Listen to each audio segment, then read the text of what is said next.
Chapter 8: The Secret of Getting Things Done. Pilot number 8. In this chapter you will find the secret of getting things done.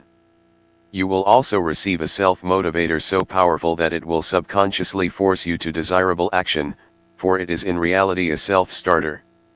Yet you can use it at will. When you do, you overcome procrastination and inertia.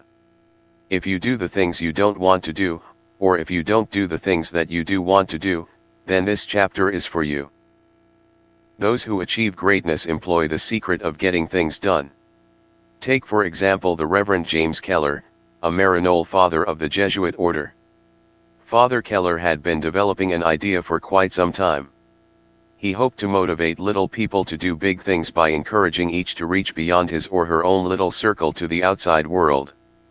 The biblical command, "Go ye forth into all the world," was to him the symbol of an idea whereby the mission he had in mind could be fulfilled. When he responded to this command, he employed the secret of getting things done. And when he did, he went into action. This happened in 1945. It was then that he organized the Christophers, an organization most unusual. It has no chapters, no committees, no meetings, no dues. It doesn't even have a membership in the usual sense of the word. It simply consists of people, no one can say how many, dedicated to an ideal. The Christophers operate on the concept that it is better for people to do something and pay nothing than to pay dues and do nothing. What is the ideal to which each is dedicated? Each Christopher is dedicated to carry his religion with him wherever he goes throughout the day, into the dust and heat of the marketplace, into the highways and byways, into the home. And thus he brings the major truths of his faith to others. The thrilling story is told by the Reverend James Keller in You Can Change the World. It came about because he conceived and believed in an ideal.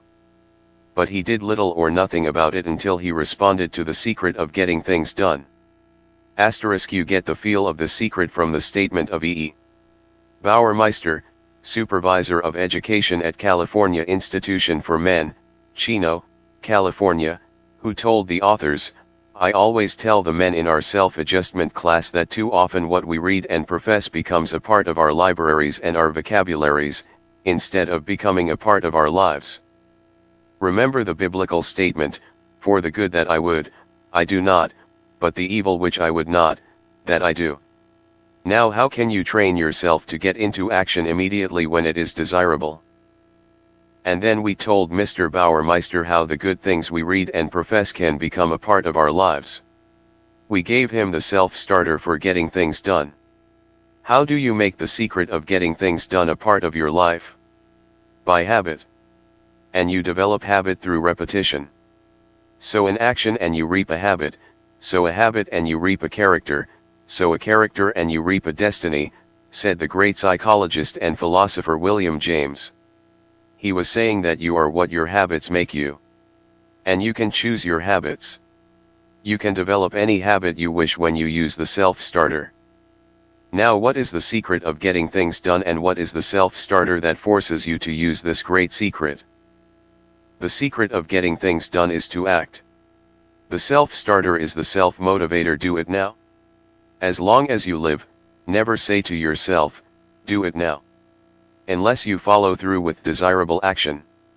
Whenever action is desirable and the symbol "do it now" flashes from your subconscious mind to your conscious mind, immediately act. Make it a practice to respond to the self-starter "do it now." Little things. You will quickly develop the habit of a reflex response so powerful that in times of emergency or when opportunity presents itself, you will act. Say you have a phone call that you should make, but you have a tendency to procrastinate. And you have put off making that phone call. When the self-starter "do it now" flashes from your subconscious to your conscious mind, act. Make that phone call immediately. Or suppose, for example, that you set your alarm clock for 6 a.m. Yet when the alarm goes off, you feel sleepy, get up, turn off the alarm, and go back to bed.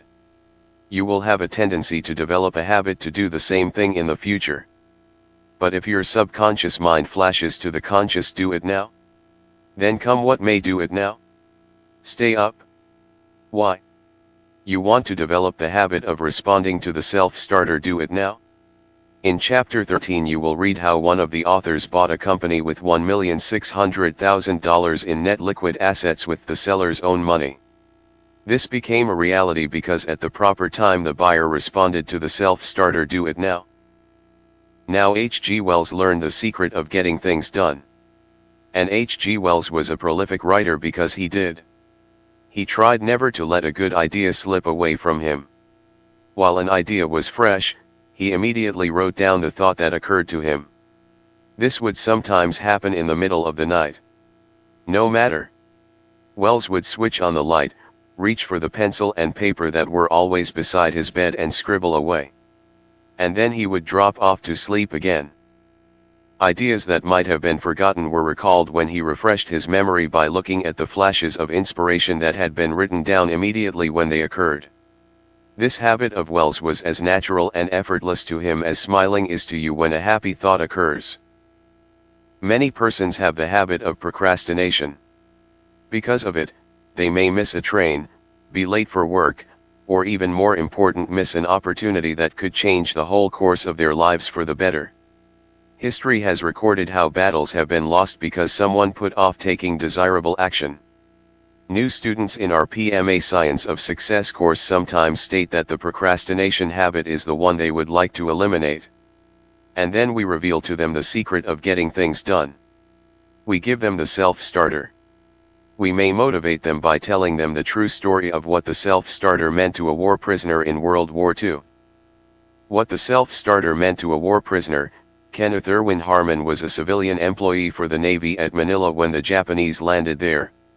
He was captured and held in a hotel for 2 days before he was sent to a prison camp. On the first day, Kenneth saw that his roommate had a book under his pillow. "May I borrow it?" he asked.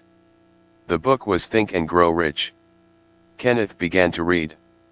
As he read, he met the most important living person with the invisible talisman imprinted with PMA on one side and NMA on the reverse.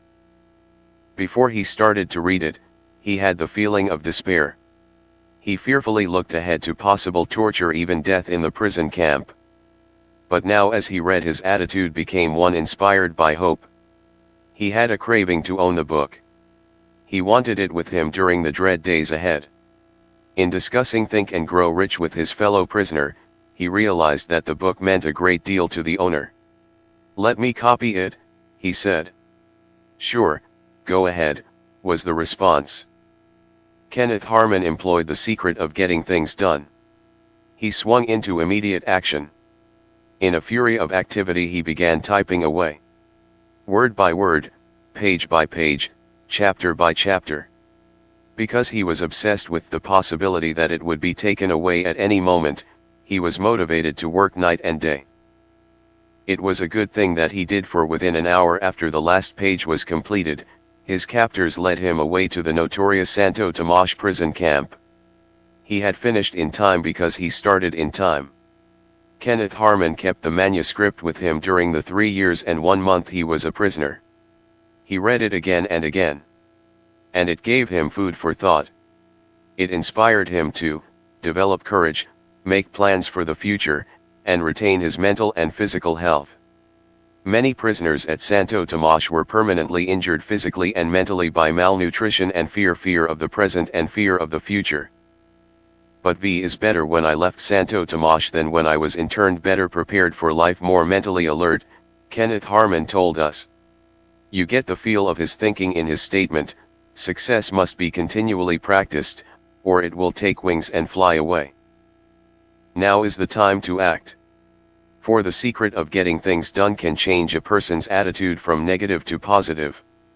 A day that might have been ruined can become a pleasant day. The day that might have been wasted. Jürgen Juldal, a student at the University of Copenhagen, worked one summer as a tourist guide. Because he cheerfully did much more than he was paid to do, some visitors from Chicago made arrangements for him to tour America. The itinerary included a day of sightseeing in Washington, D.C., while he was en route to Chicago. On arriving in Washington, Jürgen checked in at the Willard Hotel, where his bill had been prepaid. He was sitting on top of the world. In his coat pocket was his plane ticket to Chicago, in his hip pocket was his wallet with his passport and money. Then the young man was dealt a shocking blow.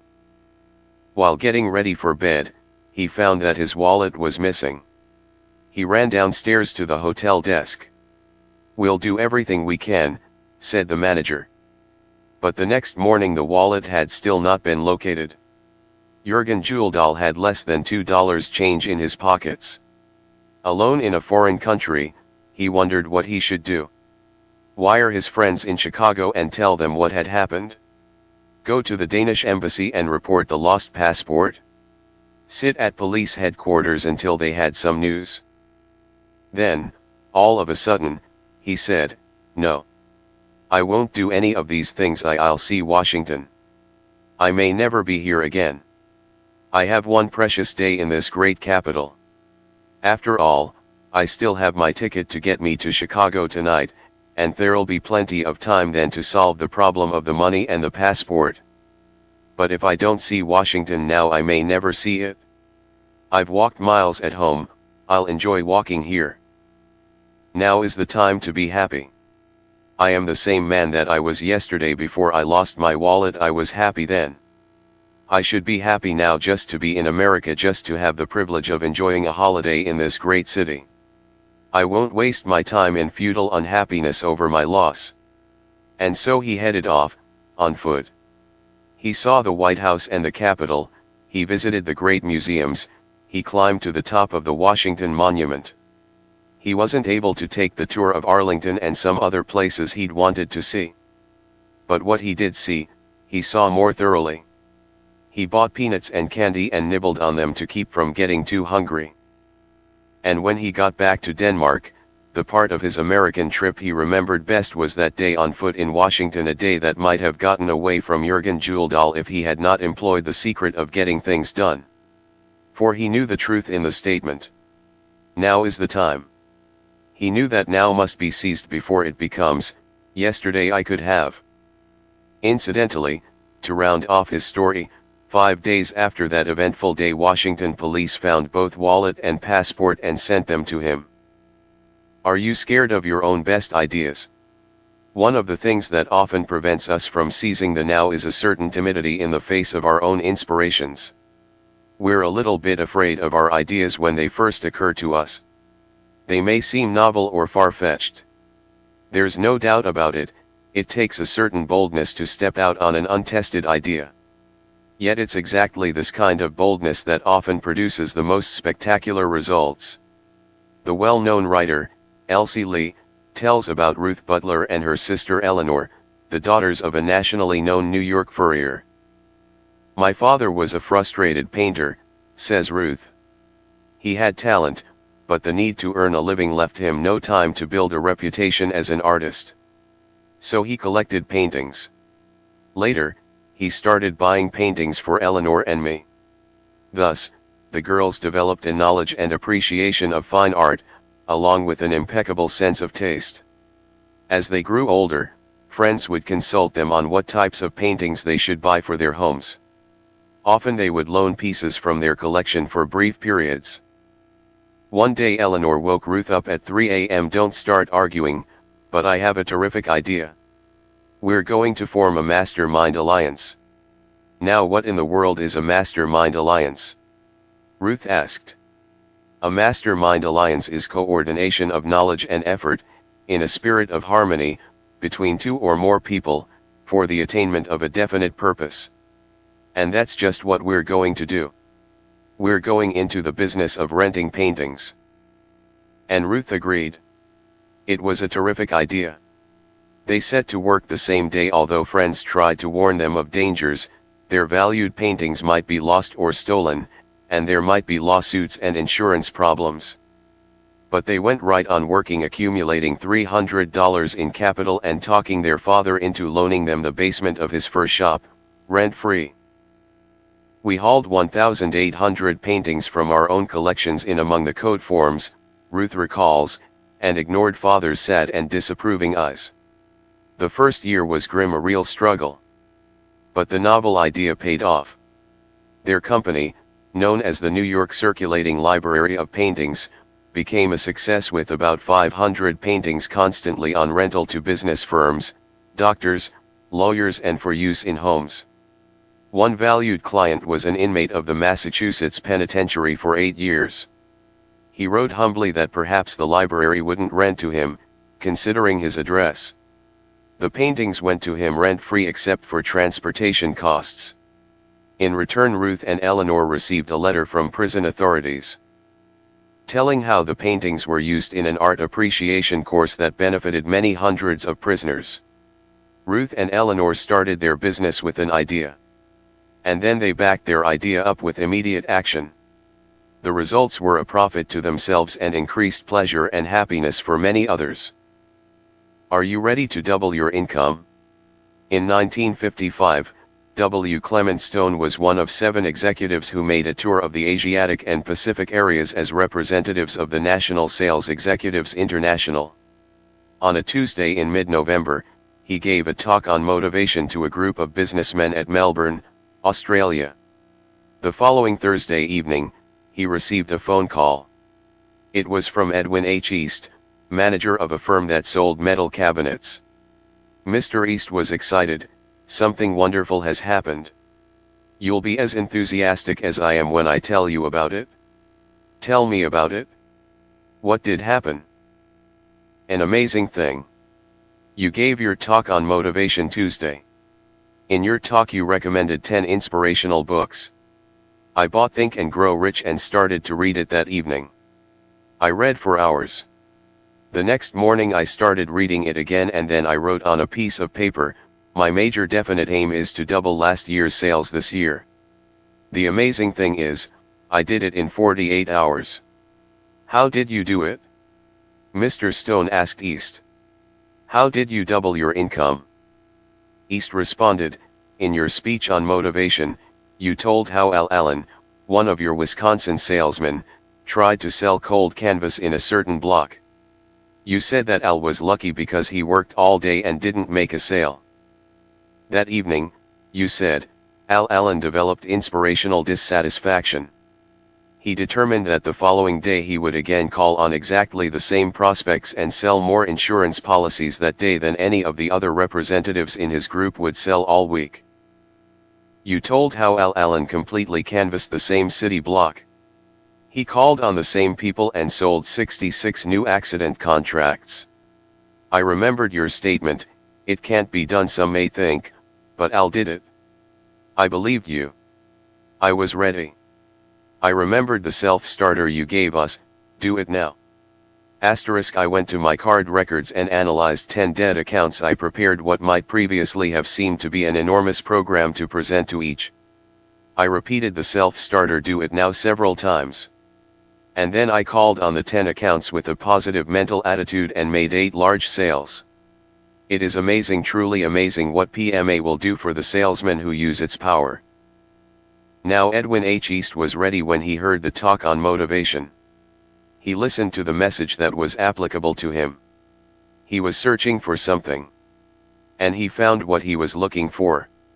Our purpose in relating this particular story is that you, too, have read about Al Allen. But you may not have seen how you could apply the principle to your own experience. Edwin H. East did. And you can, too. You can apply the principles in each of the stories you read in success through a positive mental attitude.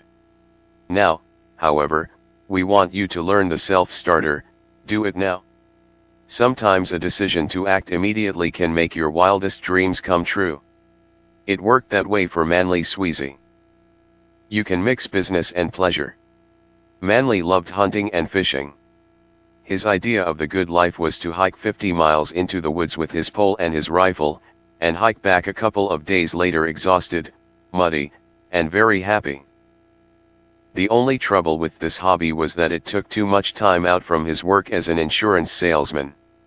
Then one day, as he reluctantly left a favorite base lake and headed back to his desk, Manly had a wild idea. Suppose, somewhere, there were people living in a wilderness, people who needed insurance. Then he could work and be out of doors at the same time. And indeed, Manly discovered, there was such a group of people, the men who worked for the Alaska Railroad. They lived in scattered section houses strung out along the 500-mile length of the track. What if he were to sell insurance to these railroad men, and to the trappers and gold miners along the route? The same day that the idea came to him, Sweezy began making positive plans. He consulted a travel agent and began packing. He didn't pause to let doubts creep in and frighten him into believing that his idea might be scatterbrained, that it might fail. Instead of picking the idea apart for its flaws, he took a boat to Seward, Alaska. He walked the length of the railroad many, many times. Walking Sweezy, as he was called, became a welcome sight to these isolated families, not only because he sold insurance when no one else had thought them worth bothering with, but because he represented the outside world. He went the extra mile. For he taught himself how to cut hair, and did it free of charge. He taught himself how to cook, too. Since the single men ate mostly canned foods and bacon, Manly, with his culinary skills, was a welcome guest. And all the while he was doing what came naturally. He was doing what he wanted to do, tramping the hills, hunting, fishing, and as he puts it, living the life of Sweezy. In the life insurance business there is a special place of honor reserved for men who sell over $1 million worth of business in 1 year. It is called the $1 Million Round Table. Now the remarkable and almost unbelievable part of Manly Sweezy's story is that, having acted on his impulse, having taken off for the wilds of Alaska, having walked the railroad where no one else had bothered to go, he did his $1 million of business, and more, in a single year, to take his place at the round table.